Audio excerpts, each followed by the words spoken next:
I was really trying to think. There was one blank I didn't fill in on your intake form, and it I was probably what. added it after you. Okay, well that's okay because Yeah. it's what, or I could have left it blank because I was going to come back to it. But what do you hope other parents will gain from our conversation? And that's a big one. Um, I really want to help. So Yeah. then I had to think about and really clarify my message, I guess, like what would help. Because I read a lot of Pitt and I read a lot of Substack and I listen to a lot of people, and I know that there are messages that don't help.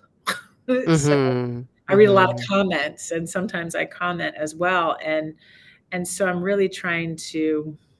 I mean, there's got to be a reason that I'm going through this. And if it's not to help, then and not to make me a better human, then what is it? So Mm. I really feel like those are the missions, right? Mm-hmm.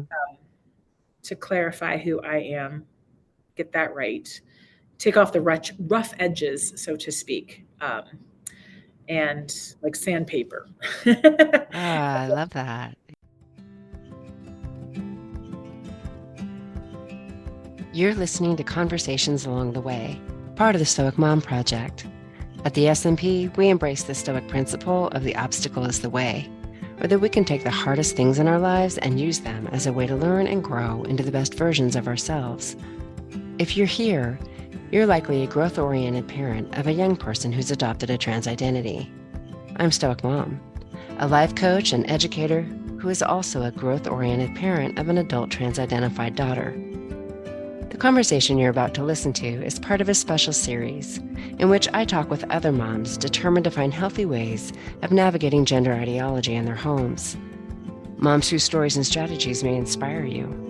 I hope you find value and wisdom from my conversation with this Stoic Mama. Yeah, and just to help others. So I have helped. I mean, I think I have met with other moms struggling with this or with other things, and Mm-hmm.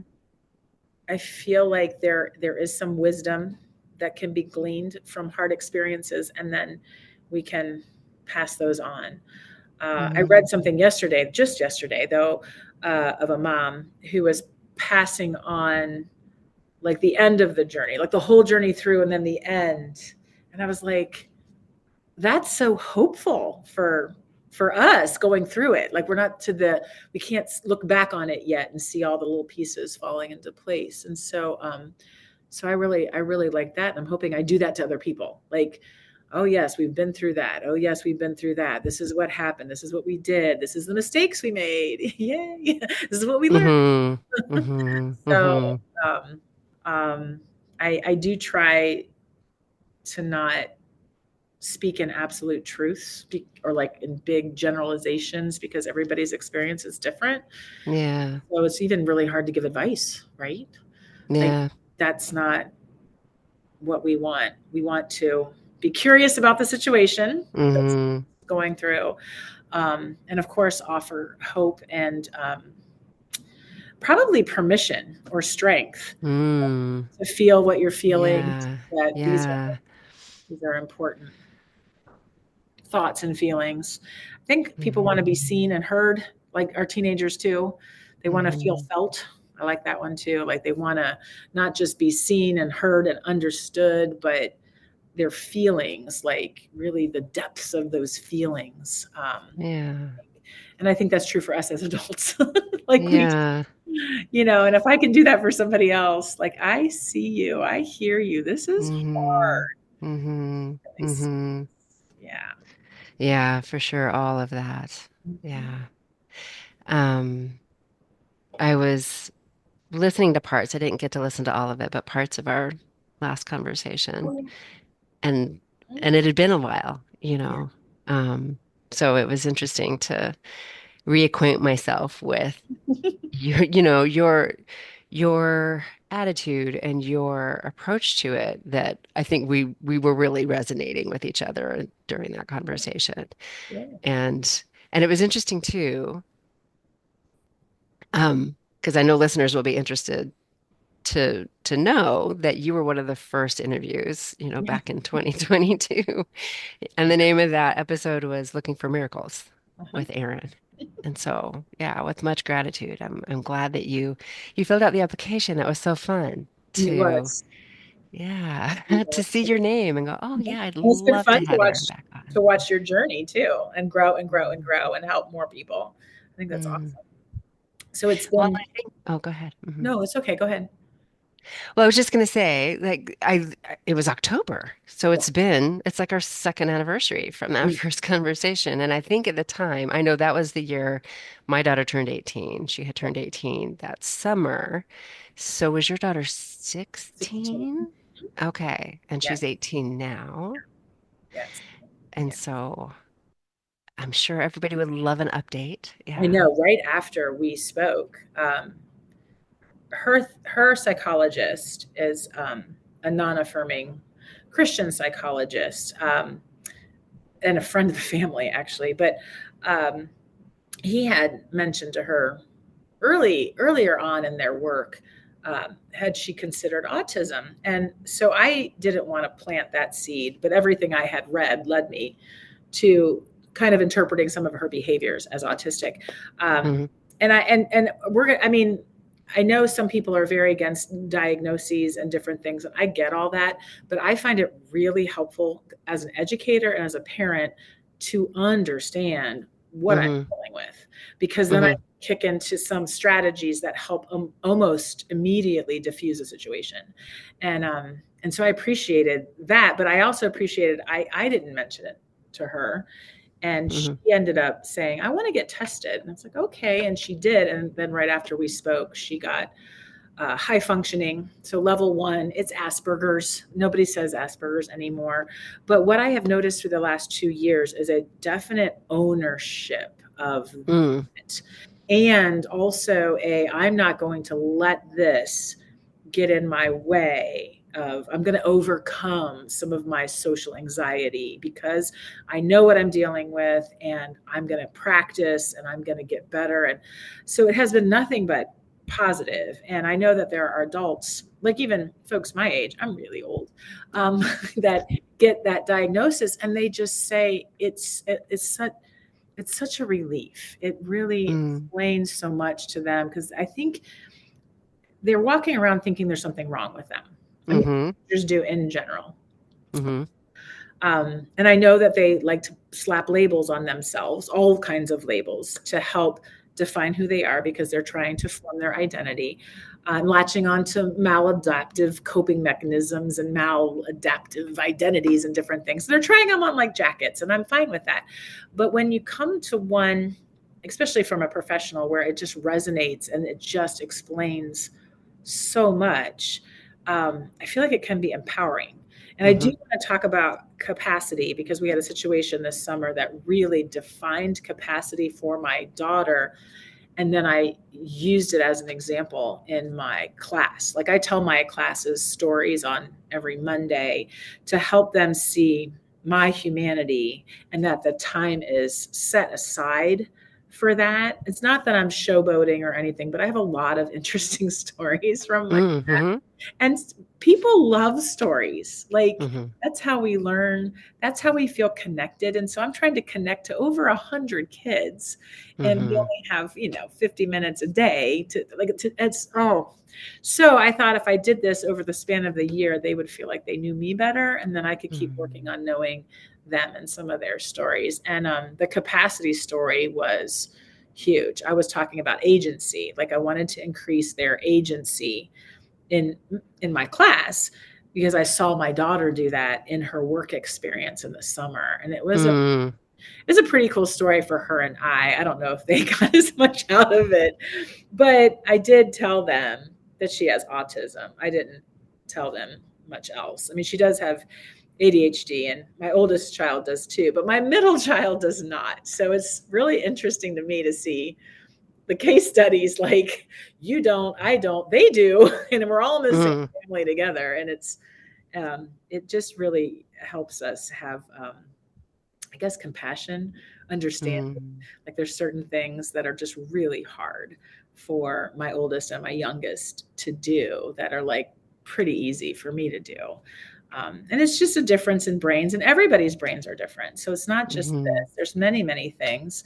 So I often talk about in class, like, tell me what your brain is doing. I need to know. You need to show me all your work so I can see. I said, it doesn't matter if it's right or wrong. It's just, we just have to take the next step after that. I need to know what's going on. And I'm hoping they feel like they don't have to do it my way. Like, I'm hoping that they feel that they can show me their thinking, and it can fit in this bigger picture of what we're trying to accomplish. So I speak a lot about brains because Yeah. everybody thinks Yeah. differently. Yes. Mm. Brains are fascinating. I Yeah. find them fascinating.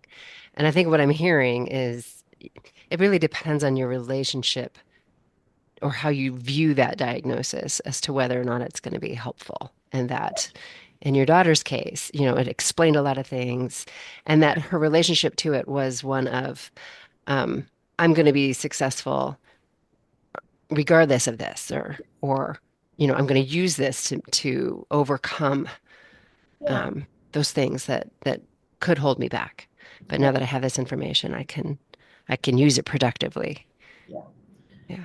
I remember a few years ago, maybe it was just one, I can't remember, but she was in a group of a lot of teens, and they were coming together to talk about leadership. In her, she was in a volunteer position, and she came home that night and said she didn't talk much, and it was kind of overwhelming for someone like her. And she said she wished she had a little business card that said, I have autism, and like it's really hard for me to be in a situation like this. She just wanted to explain herself, like why Yeah. she wasn't talking. Like, she wanted to talk, but Hmm. it just wouldn't come out in a setting like that. And I think it explains, like, a lot of my student, they want to be understood as to why they're acting the way they're acting, and they kind of Hmm. want to apologize for it, because in our society, we want people to be extroverted, we want people to have good social skills, and if you don't, there must be a reason why. It's not that you're lazy or don't want to be engaged. And I just found that fascinating, that she just Hmm. really wanted, to explain herself. And I told her, I said, maybe that's what you're going to do. You're going to advocate for all the other kids that don't have a voice, that can't explain some of these things. So she and I have been really trying to analyze, um, this piece, and it really Hmm. focus off the other piece. Like, we haven't talked about gender in a while, Yeah. and now that she's out of high school, it comes up every now and then she knows I'm talking to you. I don't know if she'll do her research, but enough. Uh, And she did, agree to take a survey about gender dysphoria, because I asked her point blank if she still had it. She said yes. I didn't mm, ask her anything else. I just asked that, and I was like, oh, well, there's this opportunity to take a survey, with some pretty big names, Michael Bailey, Ken Zucker, and I think it's hmm. Whitman. But she said yes. I'm like, okay, like, he says, but then in talking with her psychologist, he's like, well, maybe she wants to explain her side of this story, whatever this is. And I was like, yeah, let's see if she will. So we're pretty open. Well, And and I'm hearing too, if I might just reflect that it seems maybe a cultural thing within the family, not mm, just the relationship to the diagnosis, but the relationship to the hard things yeah, in life. That if there's this hard thing in your life, what I'm hearing you also say is there's a purpose for it. yeah, And what purpose is it serving in your life? And what are you going to do with this hard thing? right. And that's what I hear there is that invitation that Yes, she seems to already have embedded in her psyche, as far as, oh, I'm meant to do something with this. I hope There is a so. gift in this that I'm meant to offer the world because this is in my life. Yeah, yeah. Okay. Because I don't see her being depressed, like she was maybe 4 years ago. And she even asked me, she's like, remember that anxiety disorder that I got diagnosed with in middle school? Do I still have that? And I said, I don't know. What do you think? And she said, no, I don't think so. I think it's just the autism. I said, you might want to talk to your psychologist about that. Like we get into it a little bit, but I don't Hmm. want my thoughts and my um, opinions on stuff like that to Uh-huh. overpower her. Like I know my voice is pretty strong, and so Uh-huh. I have been keeping like guard because I want this to be her choices, her experience, her what am I going to do with this revelation that I just have? You don't need Yeah. confirmation from your mom, but I love that she's sharing it with me. If I were just to, agree and say, yeah, that's what I've always thought, or I think you should do this or whatever, then it's more my story and less her story. I'm just here to hold the boundaries and to keep the guardrails up until she's ready to have them come off. Like she knows I'm trying to protect her from herself. Like we've had Yeah. that discussion. Like it's Interesting. yes. Okay. And she, I think, is a little grateful for that. And I think teenagers Uh-huh. do crave boundaries and rules and limits because Uh-huh. without that, it's scary. Like Uh-huh. they're scared of what they potentially could do. And Right. I do find that with this particular situation, at least in the education field, we're not being adults about this. We need to say Uh-huh. no. Like, Uh-huh. no, you Uh-huh. can't change your name. And no, we're not going to use those pronouns. Like that would be, I don't have control over that, but I did hear I think it's the Charlton School in New York at Gen Spec. They did a talk and they did agree to go there, and the kids were like, okay. I mean, it's just business is Mm-hmm. normal. These are the boundaries. These are the rules. We're just going to abide by them. We don't agree with them. Maybe they want to push back, but that is the job of a teenager. So Mm-hmm. somehow we dropped that, and it's interesting to be in this setting that has been so painful for 4 years alongside the situation at home because I can't talk about it. Like I'm completely alone in this and Mm. trying to not misspeak at work and not misspeak with my daughter. But Mm. I do feel like we adults collectively have let the kids down. Yeah. And I'm in a conservative, area. I can only imagine what the East Coast and the West Coast, yeah, have been, how bad it is in their schools with some of this. So, Yeah. yeah. Yeah. And I've landed squarely in that this is a cultural Yeah. moment in time, and we know that people are doing the best they can. They think they're doing the right thing. Yeah. I think even at the time that we spoke last time, in fall of 2022, I was doing a little rebranding, Uh-huh. around, yes, in fact, that was the first episode of In the new Conversations Along the Way, one. which we didn't even know while we were talking that's what it was going to be, because prior to that, it had been from the trenches, and Yeah. so Yeah. I, Trenches to the yeah, go back. ahead. No, that's fine. I like Yeah, that whole journey. I mean, it just is really, I think, what we go yeah, through. Yeah.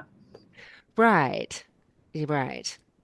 And that I needed to stop fighting it. I think that's Hmm. what I'm hearing you describe in your relationship with your daughter is there's this deep sense of trust. She does trust you as the grown-up in her life, Hmm. and so while you disagree with the ideology, Hmm. she does not feel like you are against her, Yeah. and I think that can often be difficult to convey, Yeah. depending on how strongly we feel about what's Yes. going on and how wrong it is and how plugged in we are to everything. And so, um, yeah, they need to trust us, like you said. We need to be the grown Yeah. up. That's hard to Hmm. build. Like you can't, I mean, everybody wants that, but that's hard to build. Hmm. And I feel like, I think it was my, Especially when we're afraid, I think. Like yes. I want to, which is so very normal. Of Yeah. course, this scares moms, but I Yeah. think that fear can often escalate Yes. things. And Yeah. get irrational very quickly. And Hmm. so I think early on, I did several things right without knowing it, but that is my personality type, Hmm. to be calm under pressure, to be a bit stoic, to use that word. I mean, I'm not detached. I'm not being stoic in that way or trying to ignore it, but I'm not going to react immediately. Like even when people insult me, and I've had this like happen last year, I don't fight back immediately. And I just look at that with curiosity, like, why are you not Uh, sticking up for yourself? But I just am taking it all in. And then, of course, I think about it later. But I'm glad I don't react like that immediately. uh-huh. You could call it slow to anger, but it's also Mm, slow to lash out. And I think mhm, that really helped with my daughter because like the trust that you're saying, like it's really easy to say something that just then you have a hard time building the trust back because it might mhm, be super judgy or your real thoughts and feelings about how the situation go, or it could be trying to control things. and mhm, and this is something, unfortunately, there is no right way. Parents cannot control this situation. They can think mhm, they are with taking away electronics or doing different things, but it, like you said, it's a cultural thing. We're in it, we're deep in it. There's no mhm. escape, there's no country to run away to. And Right. I was looking early on, like, how do I take a sabbatical? How do I go do Me this? too. Hmm. And there's no place to go. So then Yeah. you're like, okay, so we're in it. I have to be in it. I started looking at worst case scenario, get like looking around, like reading things and watching things that were like, okay, estrangement, for example. I know I Mhm, don't want that to happen, but there's very little that parents can do. That estrangement piece, like some stories that I read, they're doing the same things I'm doing, and eventually it still happens. So I made my peace early on because I don't want to be ruled by fear. I mhm, was like, okay, if she estranges at 18, I'm just going to appreciate every single day I have with her because I have her right now. And if I yeah. have to say goodbye, if that's going to be the end, then at least I'm appreciating. And so like every day for 4 years in high school, it was like I knew that could be a possibility, but I was just not going to be afraid of it. No, I could see how that could happen, and I would lean in and be very sad because it's a huge loss and grief, and we would be the ugly crying then, but I wasn't going to claim that today. Like I wasn't going to make it ruin my today, thinking that in a year I'm going to be ugly crying on my floor. Like there's just Right. not how you Yes. live. Yes. That's So kind of what I did. Right. yeah, It's not let the future rob me of Rob, today. that's the word. That's a good word. Yes. Yeah. Today. This No. maybe future rob me of today. Yes. Hmm. Yeah. You talked about leaning in. And by Mhm. the way, that's sort of making peace with worst case scenarios is what I heard there, which is also a very stoic, Yes. capital S, stoic Yes. thing to do. You seem to have a lot of natural stoic tendencies. And again, not, it's interesting because I have seen this come up recently in some comments around stoicism being a form of detachment. And I don't see it that way, I right? don't It's either. more, there is a non-attachment element to it, but it's a matter of acting out of integrity Yeah. and doing what you would do regardless of what the outcome is going to be. Yes. Yes. And And not being controlled by external right. circumstances. And withholding.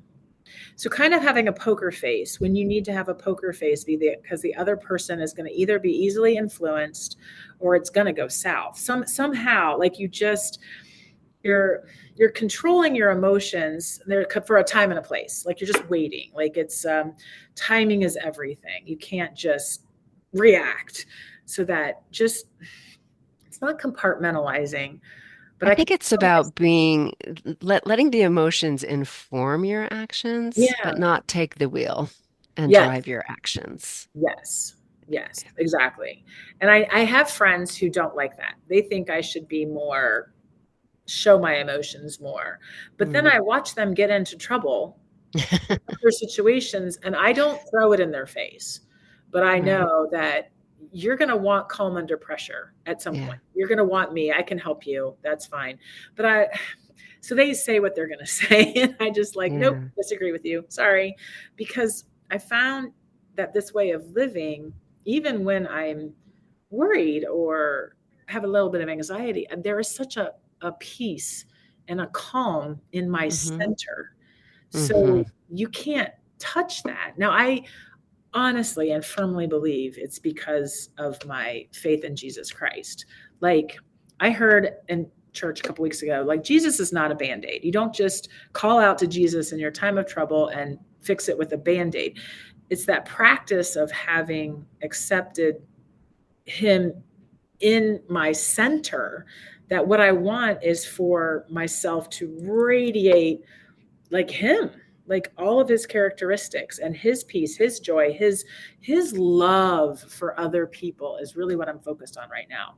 Like, I will listen to and watch trans people and ask myself repeatedly, could I go give them a hug? Could I honestly look them in the eye and say that I love them? And I got there, and that is bizarre.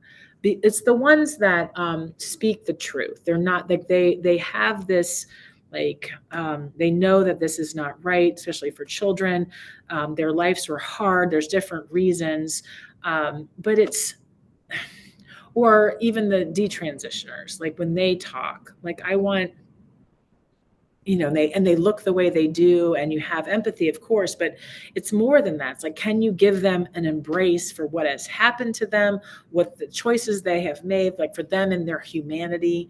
And I feel like I don't think I could do that if it wasn't for the Jesus in me coming out. And I know that sounds so religious, and I'm sorry, I Oh wasn't. my goodness, Erin, you are it.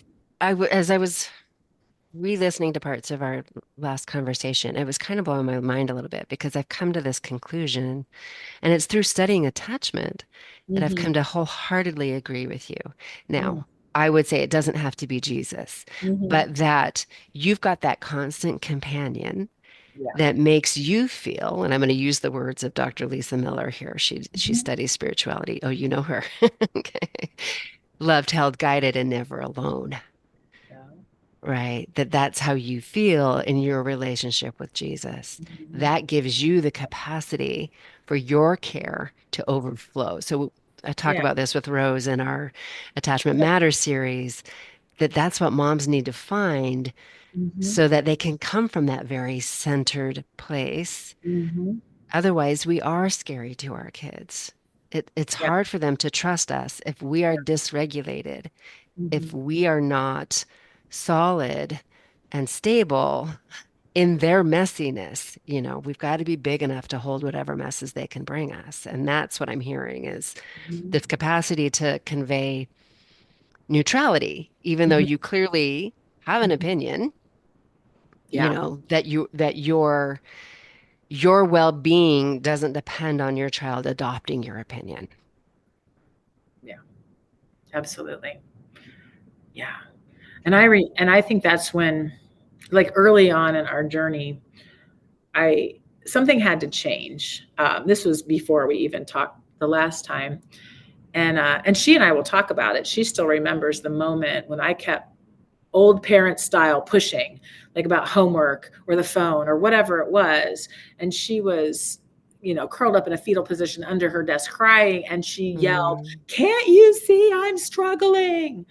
And I just mm, stopped, because it was like, okay. And so what I'm looking at is a teenager struggling, and yeah. it's ugly and it's messy and it's all that. And I had to genuinely, not just put on a game face, but genuinely delight in her. So we had talked Yes. about that email and delight, but I can't fake it.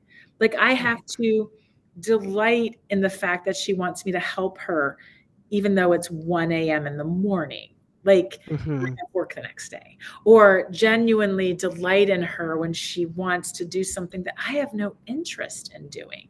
And it's Hmm. like, oh gosh, I can't fake this. Like, I really do. So I had to, again, look at it as that this was my moment with her. This is, I could be all I have to be joyful in this moment. And it wasn't so much pressure. It was pretty easy to do after a while, because I was letting that bubble up and spill over into, okay, this is what I've got. I'm not going to grumble about how little sleep I'm getting, or that I don't really want to do this, but just really trying to delight in her. And then that spills over into my classroom. Like, when these little Hmm. kiddos, because they're mostly Hmm. 15-year-olds, and how they're acting is age appropriate, but it drives me nuts. Like, I'm like, oh my gosh, please sit down, please stop doing whatever it's they're doing. I have to look Mhm. at them like puppies. Like puppies are, all over the place and falling over each other, but they're so stinking cute, and they really Mhm. are. So when you start delighting in them and just the funny things that they say, they actually can tell. And they, Mhm. like, their teenagers are pretty good about sniffing out inauthenticity, Yes. sniff out fear. They know who they Yep. can take advantage of. I mean, all of that. But now they can actually, I think they can tell I like them. Like I like them a lot, not just saying that. And I Mhm. feel like that's what we're trying to get to with our kids. And I think early on I wanted to know if I could still like my daughter if she decides to look like a man. Like if she decides Right. to go all the way, like can my and I think I can because I think it's the eyes. So I really hope that, like parents out there who have to see their children. Like I have a Mhm. friend who her daughter, they went on vacation and she's walking around topless because she had the double Mm. mastectomy and she has the scars and she thinks she's a man. And I'm like, how hard would that be?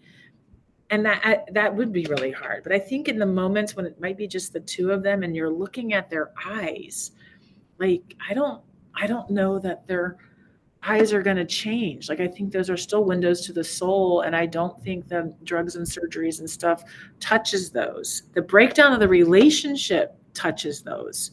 That you're Yeah. going to be able to tell if they hate you looking in their eyes, but Mhm. so I feel like at least here we're trying to maintain the attachment, appropriate attachment at the age Yes. that they're at.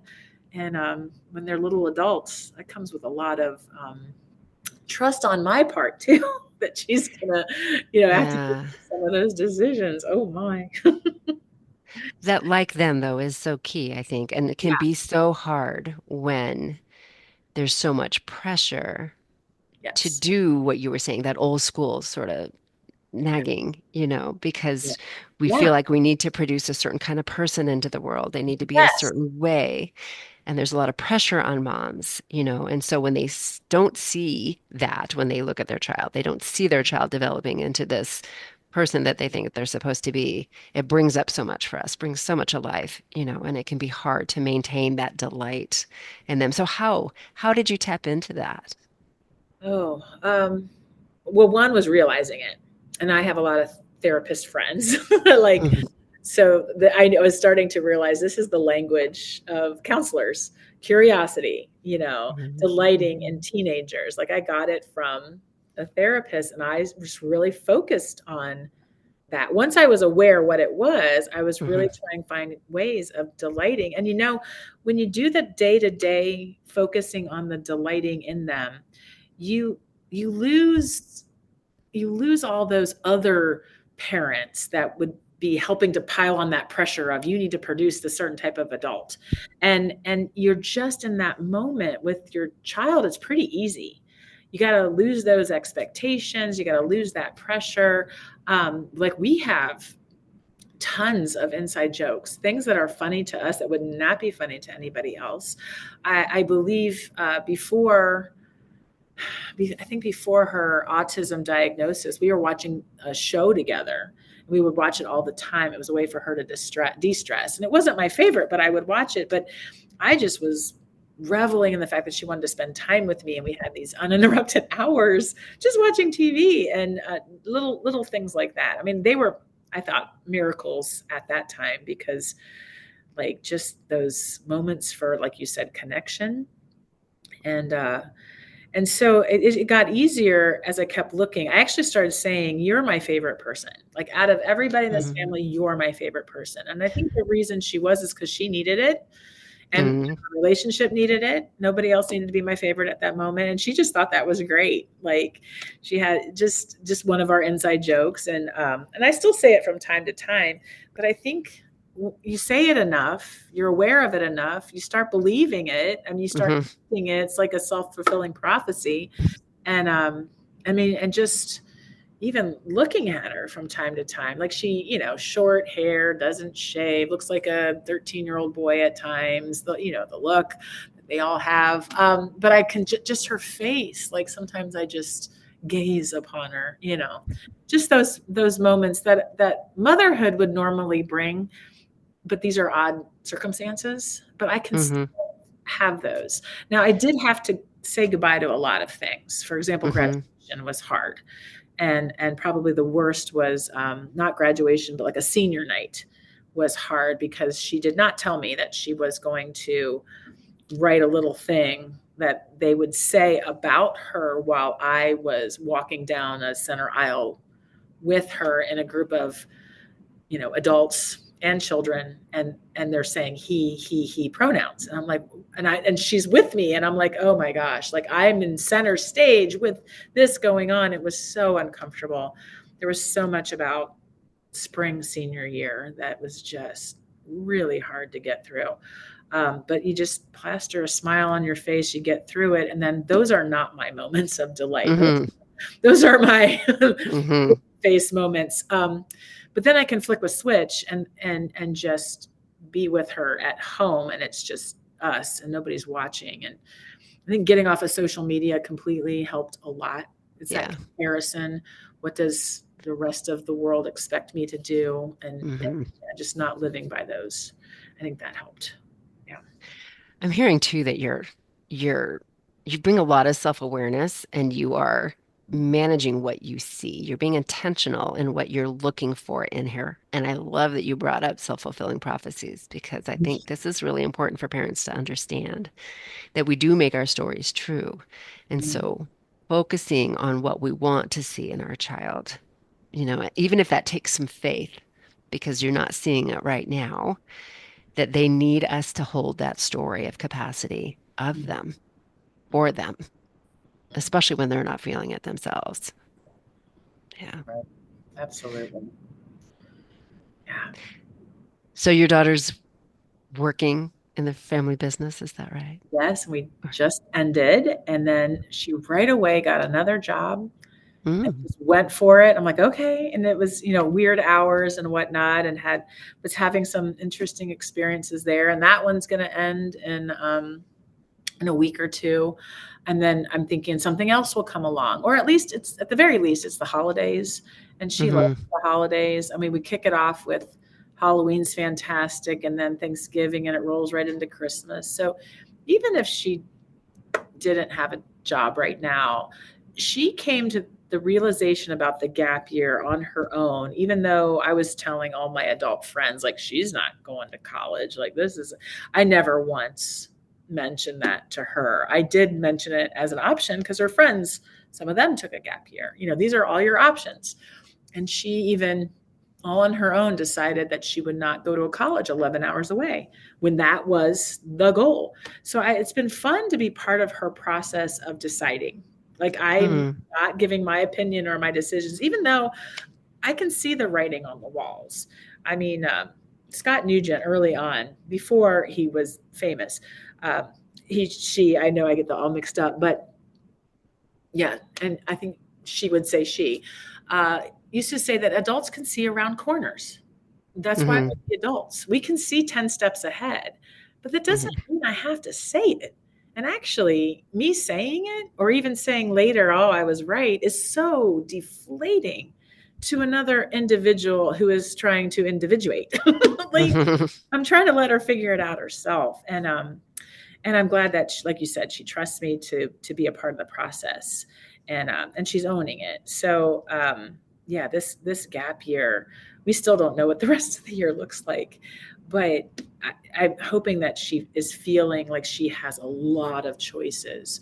I think some of these kids that get into this mess start to feel trapped, and there's only one path and there's no way Yeah. out, and then the whole doubling down, and then I've already gone so far, I might as well keep going. And I just want to keep it open. Like, you can change your mind at any time about anything, hmm About college, anything. just anything like Yeah. this. And yeah, yeah. So she, but the work experience this summer, I have to tell you this story. And I really should have started with stories because, like I said, people love stories. She was working with me, and we sell food, and so we were selling food. That's the family business in the trailer, and it was busy. And then this one day, so probably halfway through the week or whatever, I had to go to the store and get something, or I might have had a meeting. It doesn't matter, but she was left on her own, and that's fine. She's done that before, but they got busy. Like, Mm. she got slammed and nothing was prepared. And I came back probably an hour, 2 hours later, and it was a meltdown. Like, I needed to send her away, go recover, come back.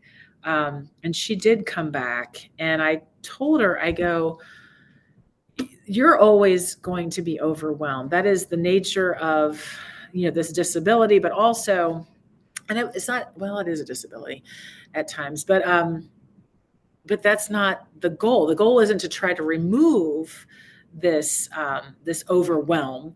It's to get better at handling it and shorten your recovery time. Like, we just want to shorten the recovery time. You're going to have to recover, enough to go away and take a break and then come back.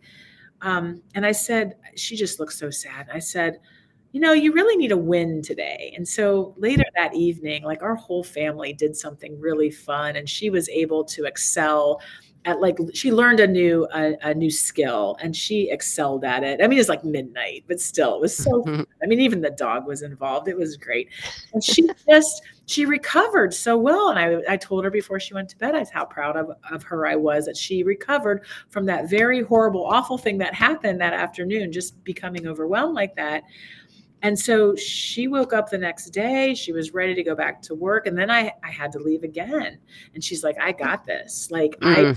everything's stocked and ready to go. If I get busy, it's going to be fine. And I left, and when I came back, she got overwhelmed. I mean, the customers and stuff came in droves, but she didn't get overwhelmed. I said, oh, honey, you just increased your agency.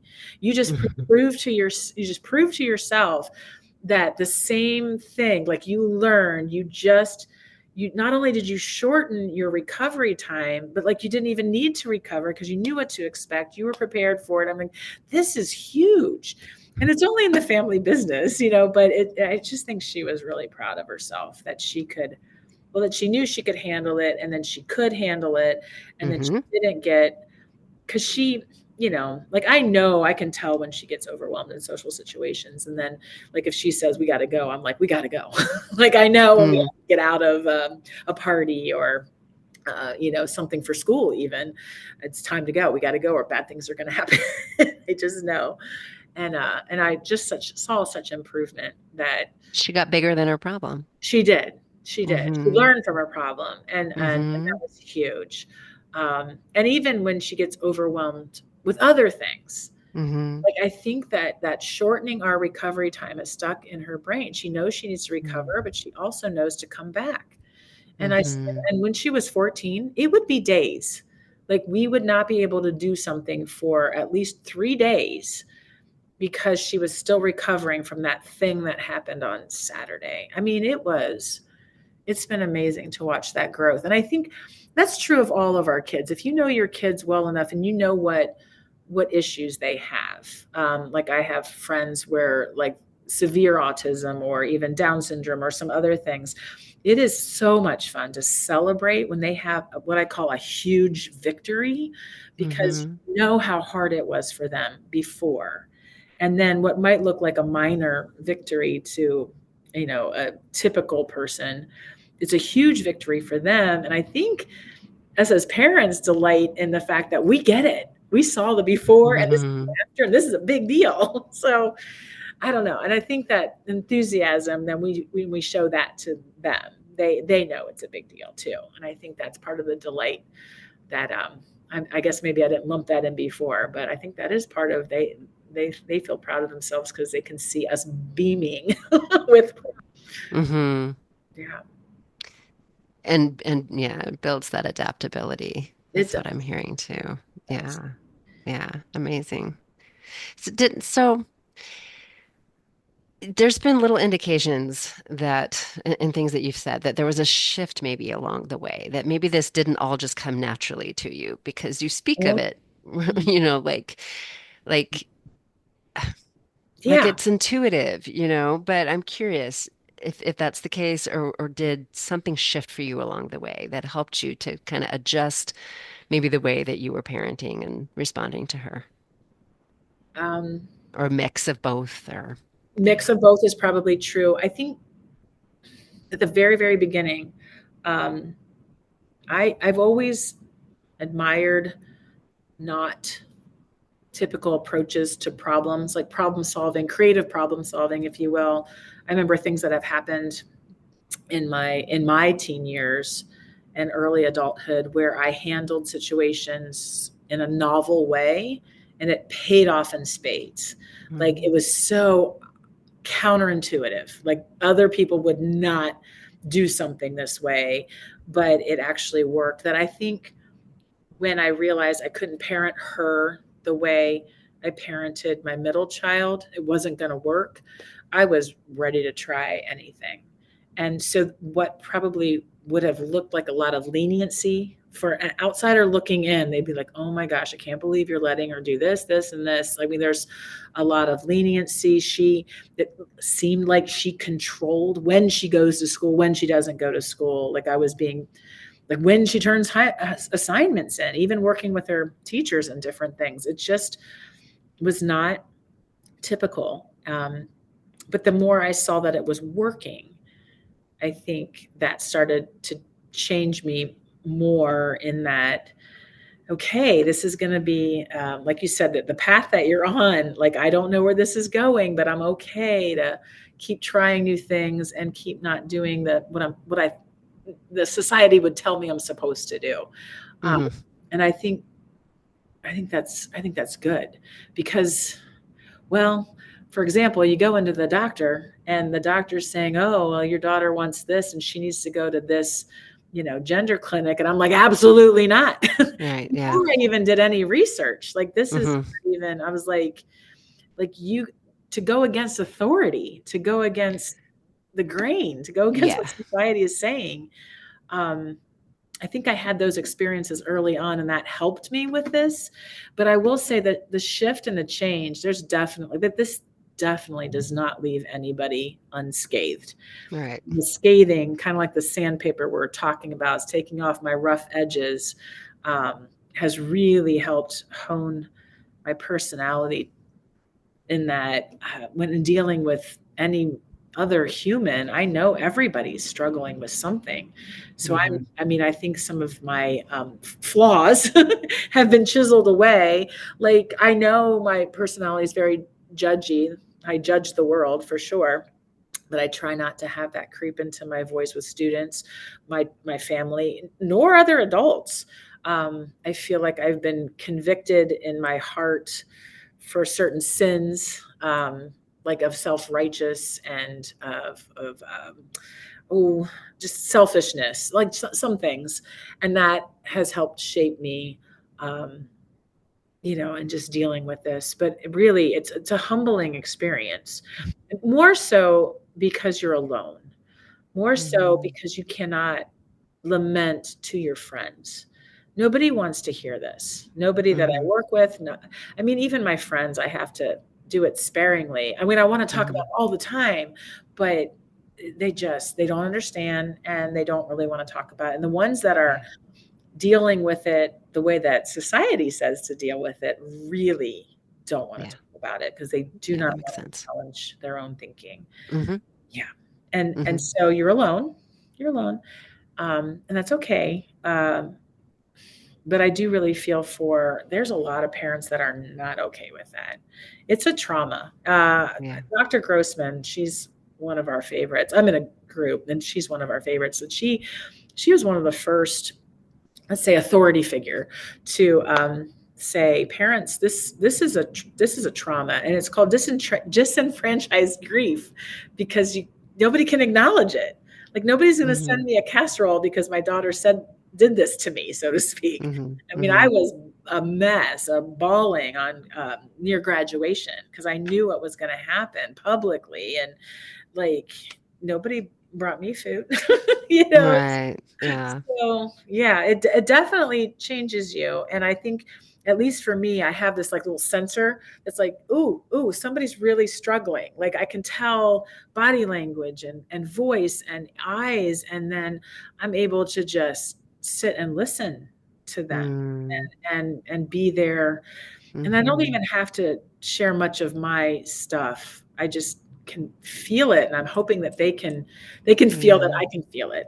I had a friend text me a picture of her daughter had destroyed her room. Just, and this is a 13-year-old, not trans identified but autistic daughter, and she's like, what do I do with this? Like, I mean, she was just beside herself, and I was like, oh yeah, I remember when my child did that. And so I asked my daughter, I go, look at this picture, and do you remember when you did this, and can you please tell me what's going on in your brain so I can help my friend? And she was Mm, more than happy to share what some of those emotions that came out of her when she was a 13-year-old, and how she couldn't control her emotions, so she wanted to control the environment and destroy it, like, mm, right, this is something I could do. And it was, I hope it was helpful for me to tell my friend, those little bits. But hmm. most of it, I'm just there for her to listen to all the stuff that she has to go through, Yeah. in navigating this very difficult, parenting situation. And she just said, she's like, I am just so sad that this is my reality. Like, Hmm. there are more parents than just us in the trans world that are sad that Oh, their yeah. life has turned out like this. Like, maybe they have a child addicted, maybe they have a child estranged, maybe they have a child that is destroying their room. I mean, it's not just us, it's everywhere. And my awareness is so heightened. Like, Yeah. I And yeah. your compassion deepened is what I'm hearing. Yes. Yes, Yeah. yes, it has to. Yes. I can Um, relate to what you were saying about like having a high tolerance to being the weird one, you know, um, and being willing to experiment, paying attention what's working and what's not working, I heard that those were maybe advantages for you that I could kind of relate to. Like I think that made me a little more, it just gave me an advantage, I think, in this situation. And so I feel um like I don't know, it helped me adapt a little more quickly, potentially, than other moms might be able to, you know. yes. Um, and so just appreciating that as an advantage, right? That just opened up that space, I think, to try something new and different. But I love that you also use the word humbling. Like this is so humbling Mhm. and what it can do for our attunement to others, Mhm. and their needs and that capacity to just have that compassion for everybody's suffering because everybody is suffering. I Yeah. know, I wish I could talk about it. I feel like I could do so much good professional development for teachers and parents, but this is just a taboo topic. Like, Hmm. I mean, so I'm trying to mask these messages in other things. Like, there's other stories I probably could tell that were humbling or whatever, because this one just really makes people uncomfortable. They haven't decided their beliefs about it because of Hmm. all the turmoil in our world about it. I get it.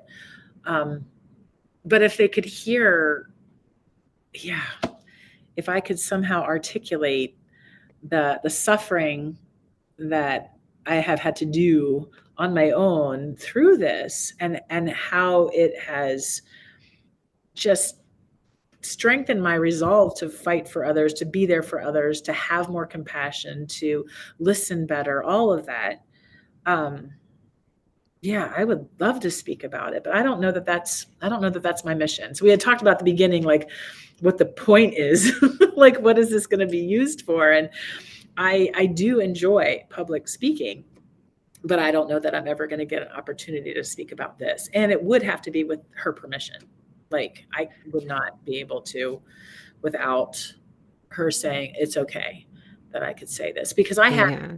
I have not told immediate family members, like the whole story. Like my sister and my mom, I'm very close with both of them, but Hmm. this is not a part that I can share because I have told her I wasn't going to. Like and then we are around them, and I know that she'd be able to tell. So people that she's around, my friends, people at church, family, anybody she's going to be around doesn't know, and that breaks my heart because there's a whole set of people that don't know. But that she just didn't. I mean, it's hers to tell, not mine to tell. I have other friends that don't see her, but that they pray for me, they pray for her, but she doesn't have to come in contact with. So they are my support group, Hmm. and I belong to a Catholic support group that not even Catholic, but we all love Jesus, and He is our rock. So we are like-minded, and we support each other, and we pray for each other. So, um, but yeah, yeah, Yeah, I hear that trust, that you are clear on your values and that it's most important that you keep her trust. Mhm, That's clear. mhm, From what you've described and from what you just said, right? Like yeah, you would not speak about this without her permission. mhm, With that said, I've had this thought about the self-fulfilling prophecies, and I could be wrong about this, but I wonder if we could diffuse it a little bit in being more open at times. You know what I mean? You beautifully just spoke about how so many parents are suffering. They're experiencing very similar feelings of suffering and regret and loss at their child not fulfilling the vision that they had. You know what I'm saying? And there's so much shared suffering in that you do have a voice mhm, in that. Does that make sense? And when we talk about our purpose in this and your capacity to see and hear and listen and help others to feel seen in this, it's so clear that you have that gift. mhm. I don't know. I'm curious. Could we see things a little differently and offer it and see? I don't know. I don't know what that would look like. You don't know what that looks like either. I know. I know because I mean, well, clearly Erin's not my real name, and so, but Hmm. I mean, like I love the people I work with, but they don't know the story of the suffering and the effects and the love that there is for people because of, I mean, suffering just enlarges your heart. Yeah. It just like that is one big change. I don't think that if I didn't have this, I don't think that my heart would be as big today Hmm. as it was before. I mean, like, so I would love to tell them that a message or just people, more people that I know. And my neighbor even said, she's like, you need to share this. And I'm like, yeah, but how? Like, Yeah. I would need people to want to listen. So there's that obstacle. And then I would need to know what I'm allowed to say and not say. Like I Mm. wouldn't have to go like with what's wrong and what's right. But honestly, like I do not believe that anybody is born in the wrong body. And Yeah, I don't either. that's a controversial topic apparently. I'm like, oh my gosh, I believe that you were beautifully and fearfully and wonderfully made. I mean, if I believe in God the creator, then they would Yeah. just probably get mad that I'm talking about religion. But that's not what it is. Like I had a dream, okay, not to change the topic, but I know you're big on dreams. And so Mm. maybe you can interpret this for me. It was vivid, vivid. I was in a high school hallway, lockers. I was with somebody I knew who introduced me to their friend. Okay. It was a very tall, blonde basketball player boy named Andrew. Don't know why. But in his locker, when he opened the locker, there was all these girl pictures, and these were pictures of Samantha. And then he's getting his stuff out of his locker, probably go to basketball practice or whatever, and a wig falls out. And I started putting two and two together that Andrew really wants to be Samantha. Mm. And I just gave him this big, huge hug, and I'm bawling, like just crying for like the pain that it causes his parents, the pain that I have because of my daughter, how my daughter feels. I'm crying for her pain. I'm crying for his pain. I don't even know him. Like this whole, but it was just this huge release of suffering, like emotion. Mm-hmm. And I think what was really interesting or beautiful about it was like, here's a teenager who is trans, and I am hugging them like in one of those heartfelt embraces. I'm like, this is a very curious dream. So Mm-hmm. anyway, on Mm-hmm. another podcast, maybe we can debrief that, or maybe by email. We don't have to talk about it, but I think that is what suffering does. Like, you can look across the aisle in your disagreement and still love those people that are trying to make a case for the other side. And I know that people have been writing on Substack and Pit and all, I mean, everywhere, that this is evil, this is insidious, this is a call. And yes, I agree. But the people in it that are captured by it aren't, it's not necessarily them who are evil. These children, right? These teenagers, this tall basketball player, my daughter, Yeah. your daughter, like they're not, those are not that's not evil. You can still love them, hug them. They're human. But they've probably fallen to some bad ideas or maladaptive coping mechanisms or whatever. But haven't we all? Don't we all Right. have these ugly Exactly. things in ourselves? Yeah. It was just, it was I just, guess, yeah, I appreciate Dr. Grossman identifying the disenfranchised grief. And I often wonder at the wisdom of, and maybe we're kind of back to the beginning, even Mhm, talking about diagnoses, mhm. making us exceptional in our experience Ah, rather than looking for the universal. Because I think that's the only way suffering opens us, mhm, is if we recognize it as something that is universal. If our suffering is unique and special, mhm, I think that divides us. mhm. I I don't agree. know. Yeah. My principal said something very wise last year. I was really struggling with this graduation thing, and he just sat with me and he said, he had lost his 9-year-old son to cancer, and he Mm, goes, I still remember when I realized that I do not have the corner market on grief. I am yeah. not the only one. Like, my situation is, like you said, not unique and special. And I just thought, oh my gosh, like that's something so huge to say, because it's, our situations are not anywhere close. Like, he lost his Mm, child. Like, that's, oh my gosh. But he's not wrong. Like you said, that suffering brings us together, and we don't have to differentiate, like, oh well, your suffering's here and my suffering's here and your suffering, the levels. There's no, like, it's kind of all this, well, like the human condition, we are going to suffer. mhm, Life means suffering at some point, mhm. for somehow. And you're right, if we start separating that, it does, yeah, it doesn't bring us together. No. Yeah. And I'm hoping that parents aren't salty about the fact that nobody's recognizing their grief. Like, that's a hard one to get over. Like, they're grieving, they can't say it, nobody cares about it. Like, that disenfranchised piece is because the person next to them is grieving because they lost their child, and everybody goes to the funeral, and I've lost my Mhm, child to estrangement, and nobody comes and sits with me. I mean, mm, it's really hard to see the society react differently to our collective suffering. So maybe that's it. Maybe that's what's helping that division, is that other people's response to, they don't know what to do with me. So mhm. I can't be too sad around them, or they're gonna go for the door. I mean, I've had conversations where I could tell, Is that okay? Yeah. Can they go for the door yeah, and they you can. I still, I stop talking about it because I can tell body mm, language almost the instant that they're done. Um, mm, and then I just change the subject because I don't want to do that to people. But mm, maybe next time mm. I don't.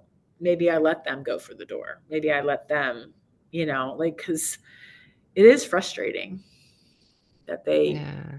can't talk about it for very long. So it's, I mean, Yeah. Well, I'm thinking too that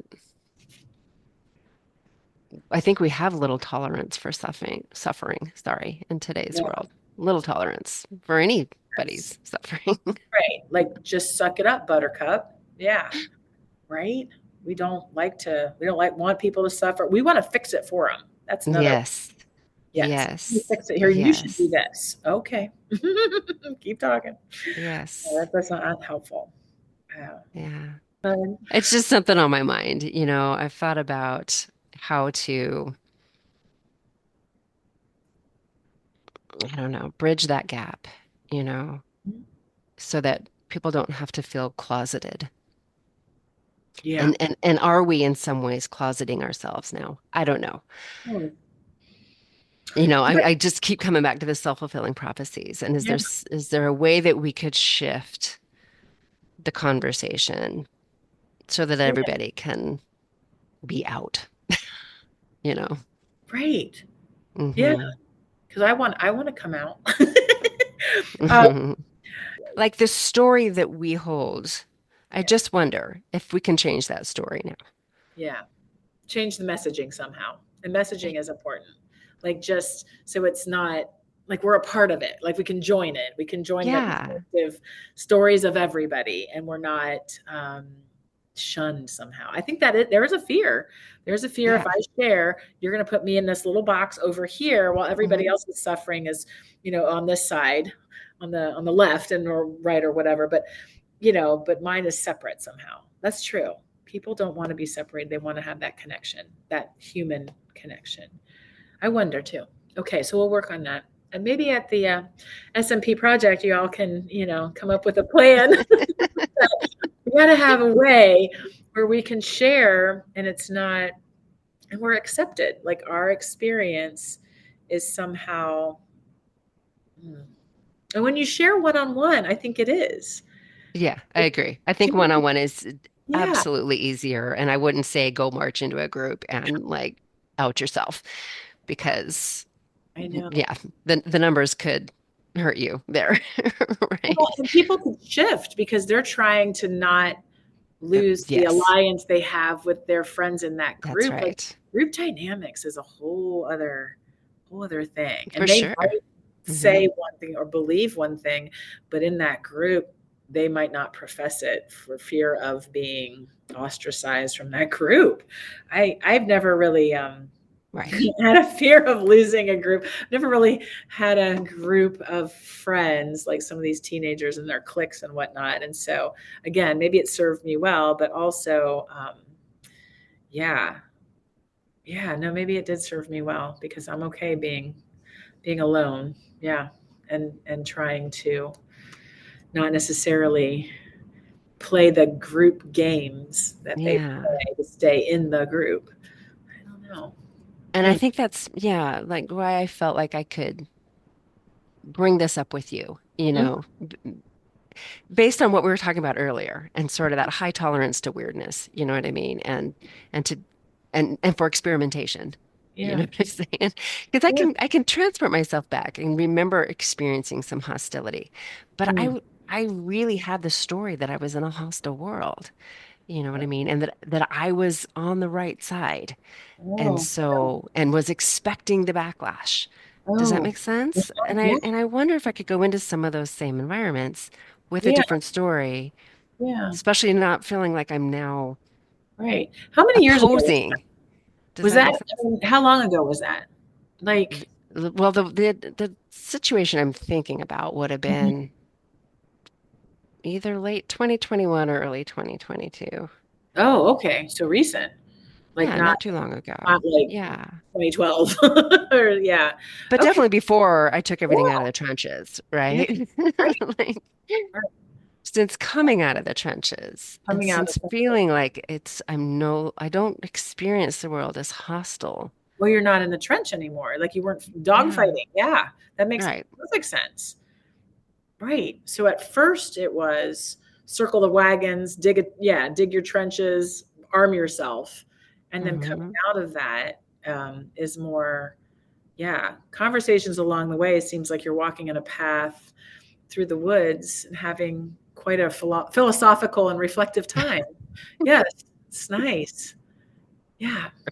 So yeah, I mean, I feel like you've added people along the way too on that path. So even coming out of the trenches, you've gathered a tribe, so to speak.